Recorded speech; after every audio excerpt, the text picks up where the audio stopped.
Tantor Audio, a division of Recorded Books, presents #Junkie by Cambria Hebert. Narrated by Guy Locke and Luke Itzvic. It takes courage to grow up and become who you really are. E. Cummings. Prologue. Random Car Facts by Gearshark. You can instantly cool down a car that has been sitting in the sun by rolling down the window on one side and opening and closing the window on the other side 5 to 6 times. Who in the world figured that out? Trent. I was on my way out. They like to remind me of that almost daily, as if I needed a reminder. The constant ticking of the clock in the back of my head was all the reminder I needed. Tick-tock, tick-tock. I was drunk. I needed something to dull the sound of my life passing me by. I needed something to shut up the whispering voice in the back of my head. Problem was, beer wasn't working. Not tonight. So I kept drinking. I switched the beer out for vodka. Vodka was a little more skilled in shutting up the deepest of my thoughts. At least I fooled myself into thinking it was. "Omega rules!" I yelled, and everyone within earshot followed suit. I was the president, after all. When I did something, they did it too. I slammed the empty shot glass on the nearby table and wiped my mouth with the back of my hand. The room spun a little, and I blinked it back into focus. "You know what you need?" Jack slurred, slinging his arm around my neck and trying to pull me down so he could yell in my ear. I laughed and leaned down, making it easier for him. He was 2 years younger than me, green as a new dollar bill, and far less jaded than I would ever be again. He was also like half my size, so if I didn't bend down, he wouldn't be able to holler in my ear like he clearly planned to do. "What's that?" I asked. "A piece of grade A ass," he announced. I threw back my head and laughed. The action made his arm fall free of my neck. "What makes you say that?" Jack chugged some beer out of a dark-colored long neck and made a scoffing sound. "Because, brother," he drawled good-naturedly. It made my back teeth grind together because I hated it when he called me brother. I had a family, and it wasn't him. I glanced around the packed frat house. My house. None of these people were my family. My house was full of people I didn't know. Shouldn't a man's house be full of his family? "The way you're pounding down the drinks tells me it ain't alcohol you need. It's ass," Jack finished.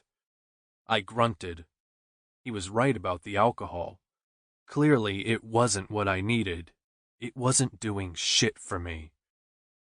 "Way I see it," Jack said, shifting his body around so we were standing side by side and staring out over the crowd.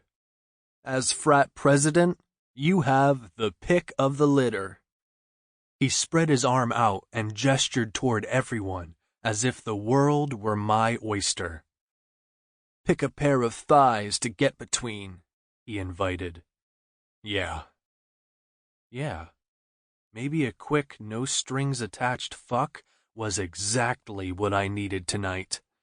Maybe it would chase away whatever the hell was wrong with me. Or maybe it would make it worse. I didn't like that thought, so I ignored it. I perused the women like I did the AutoZone for car parts. Not every single model and style was for me. I was particular. Wonder why. I shook off the thought and slapped Jack on the back. "I like the way you think." Just doing what I can for our superior, he replied. I grunted and stepped away from him. He was just kissing my ass because he had his eye on presidency and wanted me to give him the nod. The entire frat had been after me for weeks to throw my support behind someone new for Omega Prez. My time was just about up. The sooner we got a replacement, the better. You'd think I'd be eager to toss out a name. I was eager enough to close the door to this frat. But something held me back. I wasn't sure what it was, but it was something. A group of girls across the room looked pretty promising. There was one dressed in a pair of distressed, tight jeans. They looked like a second skin, and they molded to her fine, round ass with perfection. She had enough to fill my hands. Despite the cold temps outside, she was wearing a tank top. It was simple, black, and left little to the imagination. There was a red Solo cup in her hand, and her dark hair was piled on top of her head. I usually went for blondes. I didn't want what I usually went for tonight. She saw me looking and gave me the go-ahead. You know that sort of half-smile, sidelong stare that locked on a guy just long enough to say, I'm interested. I started through the crowd of people dancing and stepped around the group playing some loud drinking game. She glanced back at me once as I advanced, saw I was coming, and shifted so her body was open to mine. I moved forward like a predator. A lion tracking prey. And then someone familiar appeared beside her. The hunting instinct was shoved aside for instant recognition. A dark blonde head bent low, and a lithe, graceful form slid between my target and her friend. I couldn't see his face, just the top of his head as he bent in and spoke to the woman he so casually wrapped his arms around. Whatever he said was dripping with charm, because both girls swayed toward him, and his familiar chuckle drifted across the remaining space between us. He had a deep laugh, like it came from the farthest place inside him. Maybe that's why whenever he laughed like that, women swooned, because they felt like they were getting a piece of him he didn't give out very often. The girl I'd picked out looked back up and gave me another smile. I was partially surprised. With Drew standing right next to her, I should have been forgotten.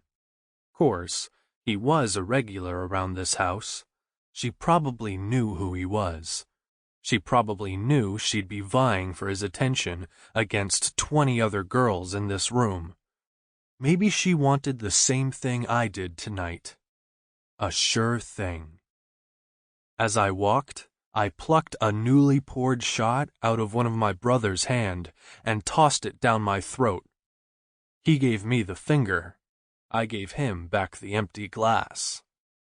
I don't know how many shots that made tonight. I stopped counting a long time ago. Dude! Drew looked up. He pulled back one arm and offered me his fist. I bumped mine against it. I thought you weren't coming tonight, I said by way of greeting. He was supposed to be out driving.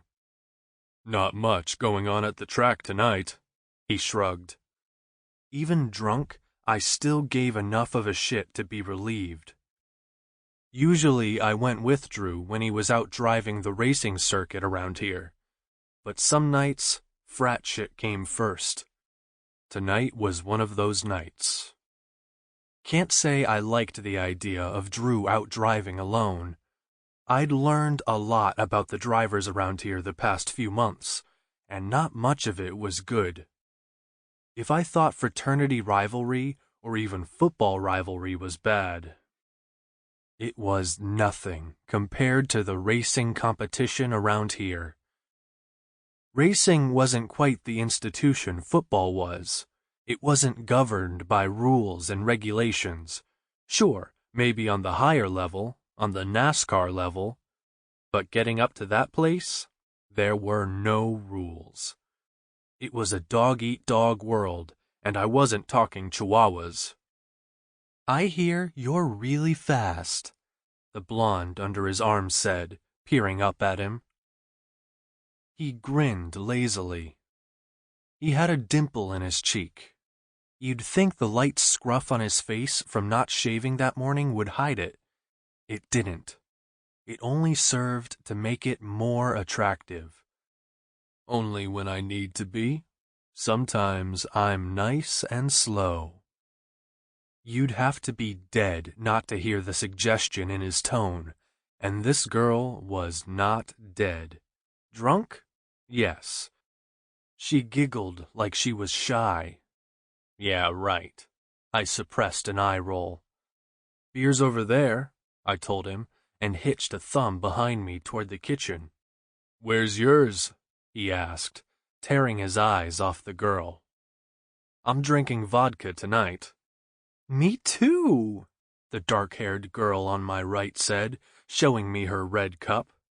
I gave her a slow smile and tilted the cup toward me so I could see. "Good taste," I said, and slid the cup into my hand and wrapped my lips around the rim. The vodka was mixed with cranberry juice, watering it down a bit, but it was still good and strong. I meant to only take a sip, but I ended up chugging the rest and tossing the empty cup over my shoulder. Before she could say anything about her lost drink, I wrapped my hand in hers and pulled her away from her friends. "Let's dance." I hardly ever danced, unless we were all at Screamers. But like I said, tonight I didn't want to do what I normally did. The brunette came along willingly, and soon we were grinding together in the center of a crush of bodies. The music was loud, so loud I couldn't hear myself think, so there was no way we could talk. Even if she told me her name, I wouldn't hear it. I didn't care what it was anyway. The room tilted a little, but I ignored it and pulled her closer, sliding my thigh between hers and bringing her up against my chest. Her fingers went through my belt loops and held on as we moved. The song vibrating the walls was loud with a heavy, erratic beat. Even still, we didn't dance like that. Instead, I held her right against me, and we grinded against each other suggestively. Her chin tipped back, and she looked up at me. Her eyes heavy-lidded as her teeth sank into her lower lip. I swiped my thumb along her bottom lip, then lowered my face. Her fingers tightened around my belt loops as my lips collided with hers. She tasted slightly tart, like the cranberry juice she'd had in her cup. I liked it. It mixed well with my well-liquored tongue, so I licked deeper into her mouth so the two flavors could mesh. As we kissed, we continued to grind into each other, and small little sounds vibrated the back of her throat. I slid my hand down against her backside and grabbed a handful of her ass. Someone knocked into us from behind, causing me to lurch forward. My arms tightened around her so she wouldn't fall, and I knocked into someone else as I tried to right us. "My bad," I called to whoever I'd shoved, and pulled her through the dancers and toward the back door of the house. "I need some air," I called, and she nodded. Outside, the air was cold. I probably should have noticed it more, considering I was only wearing a t-shirt with my jeans. But I felt hot, and I was totally wasted, so the elements were the last thing on my mind. There weren't many people out here. Actually, there wasn't anyone except for some guy around the side of the house, puking into the bushes. I pushed the girl up against the stone on the side of the house, and bent to kiss her again. She giggled, and my stomach rolled. I ignored the feeling and fused our mouths together and grinded my lips over hers. When I didn't get the reaction I wanted, I ripped my mouth free and changed directions, covering her once more. She kissed and sucked at my lips, at the same time running her fingers up the front of my chest, but still, no reaction. I felt nothing. No need, no excitement. My cock wasn't even stirring in my jeans. I pushed off her abruptly, and she blinked. "Let's go to your room," she purred, and brushed the back of her hand along my fly. Suddenly, the entire world turned on its side, and I rushed away, over to the grass, where I immediately fell onto my knees and started puking.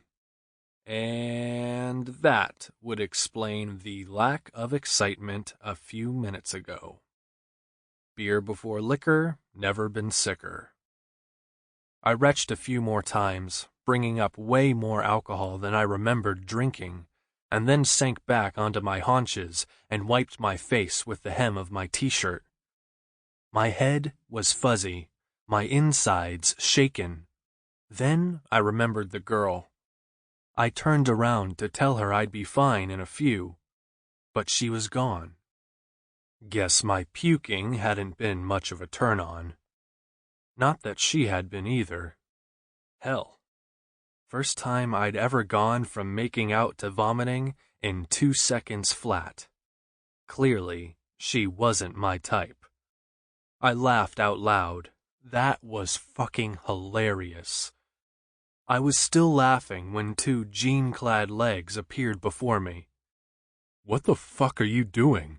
Drew asked, glaring down at me like I'd lost my mind. I was trying to get laid. She wasn't my type. I started laughing again. "What was your first clue? The barf? Or maybe the fact that she left you out here to pass out in your own mess?" "I'm not passed out," I protested. He made a sound. "Not yet." Drew's hands slid under my arms, and he pulled me to my feet.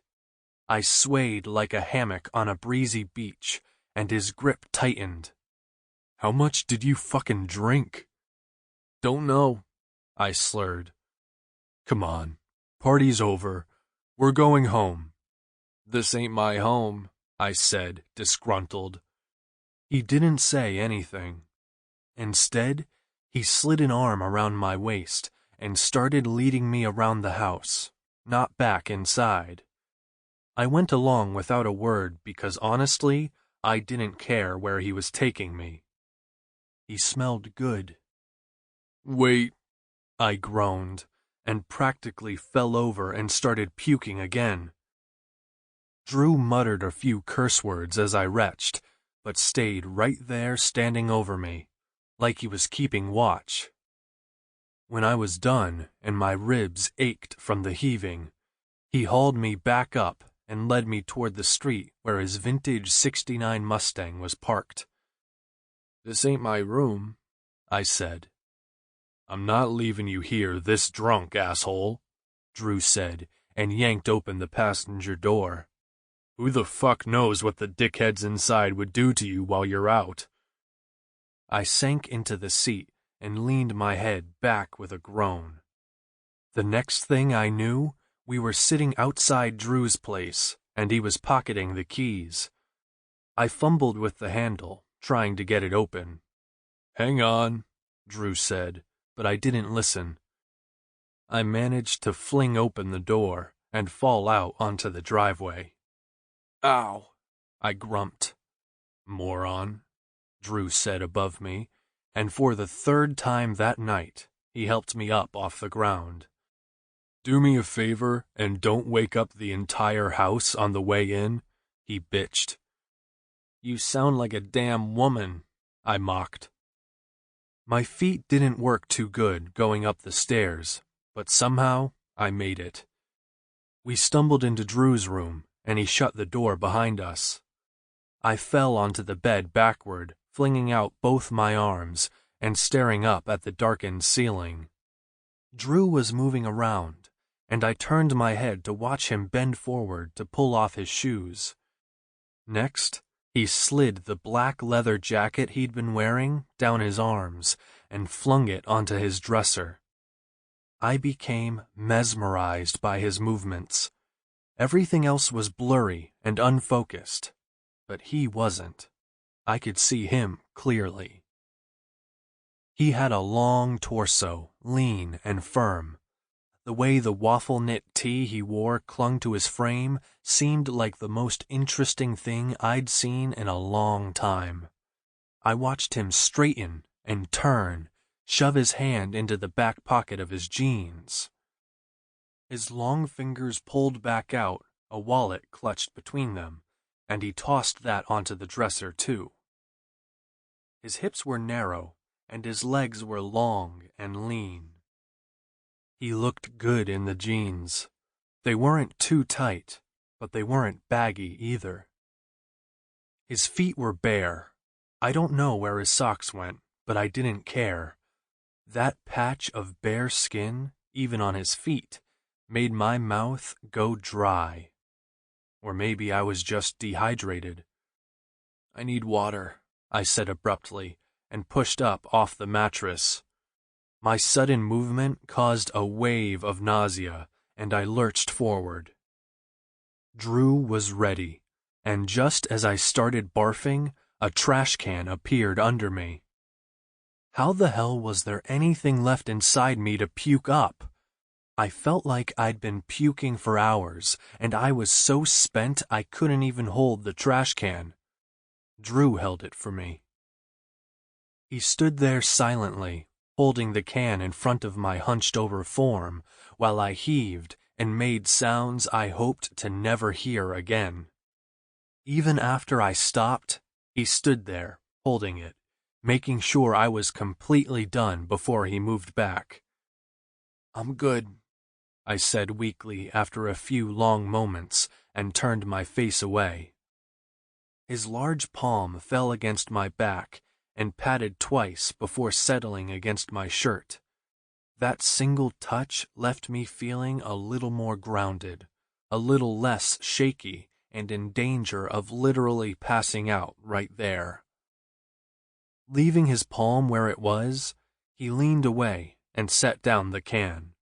I dropped my head in my hands and shuddered. God, I felt like a fucking rotten ass. "I'm sorry."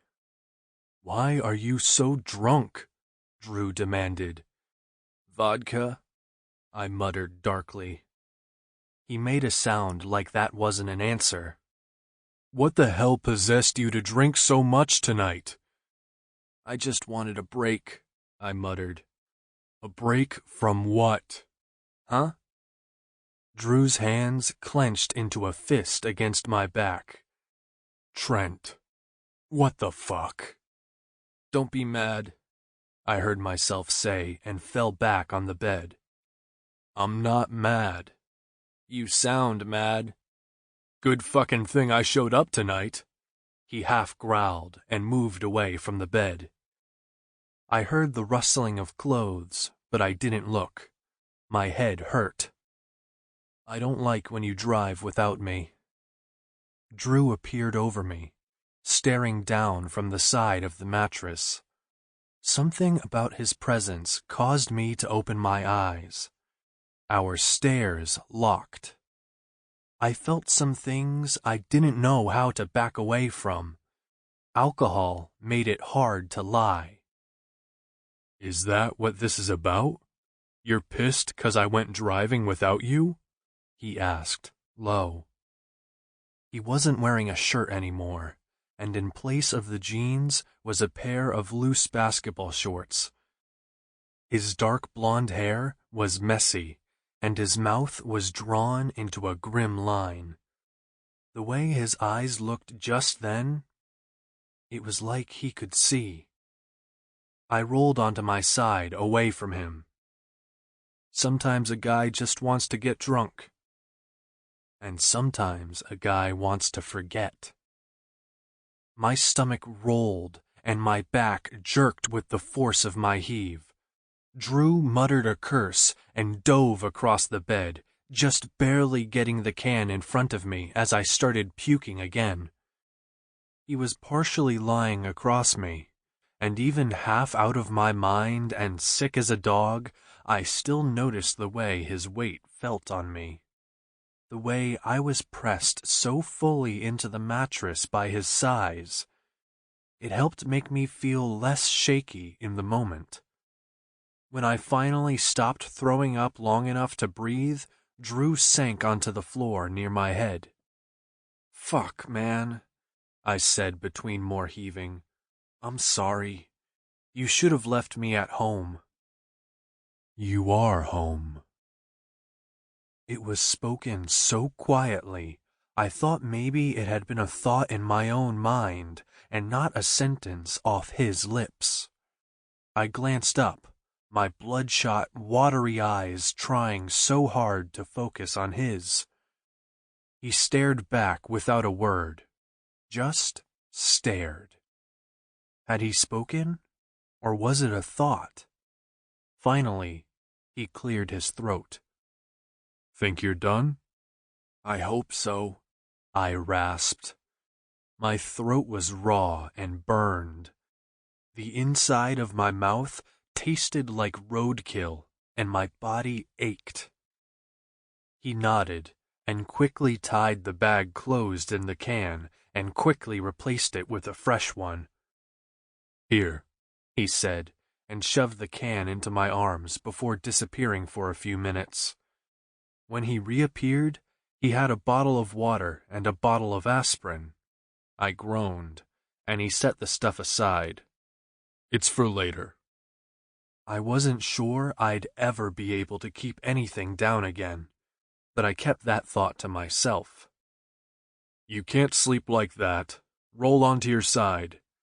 He motioned with his hand for me to move.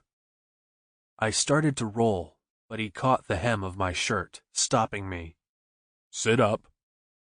I started to oblige, but then fell back. He made a sound and slid an arm beneath me and lifted. "You're too heavy for this shit," he grumped. Cool air brushed over my heated skin when he pulled the shirt over my head. "You taking advantage of me?" I cracked. "You smell like puke," he rebutted. Then, in a more sarcastic tone, he said, "Besides, you couldn't get it up right now even if you wanted to." "For you I could." Instant sobriety. That's exactly what those 4 words were. At least, for long, still minutes. The second I said them, everything in the room stopped. Everything stood still. I'm pretty sure my heart didn't beat.